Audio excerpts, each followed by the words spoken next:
Hi friends, ఈరోజు సేమియా upma 5 minutes recipe బ్రేక్ఫాస్ట్లో ఈజీగా చేసుకోవచ్చు. ఆనియన్ ఫస్ట్ ఆయిల్ వేసుకొని ఆవాలు జీలకర్ర తాలింపు వేసుకోండి. కరివేపాకు ఆనియన్ వేసుకొని బాగా వేపండి. దాని తర్వాత కాజు వేసుకోండి. టేస్ట్ చాలా బాగుంటుంది ఫ్రెండ్స్. అలాగే బాగా వేపండి. కొంచెం అందులోని సాల్ట్ వేసుకోండి ఫ్రెండ్స్. దానివల్ల ఆనియన్స్ బాగా వేగంగా వేగిపోతాయి. ఓకేనా? అదిగోండి సాల్ట్ వేస్తున్నాను. వేగంగా వేగుతాయి. అది బాగా ఫ్రై చేసుకోండి. అలాగా దాని తర్వాత సరిపడా నీళ్ళు, ఒక కప్పుతో సేమియా తీసుకుంటే 2 కప్పుల నీళ్ళు వేసుకోండి ఫ్రెండ్స్. బాగా ఉడుకుతుంది.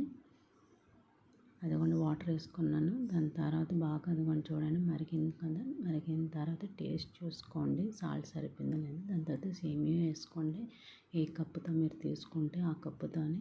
అది బాగా ఉడికెట్టిన తర్వాత ప్లేట్ని క్లోజ్ చేయండి ఫ్రెండ్స్. ఒండ్లు ఏమి చుట్టకుండా అలా బాగా కలుపుకోండి ఫ్రెండ్స్. దాని తర్వాత ప్లేట్ అనేది క్లోజ్ చేసుకోండి. అప్పుడు వేగంగా ఉడుకుతుంది సేమియా అనేది. అదిగోండి నేను క్లోజ్ చేశాను.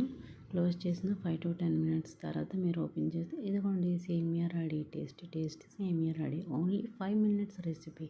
చాలా బాగుంటుంది ఫ్రెండ్స్. Once try it.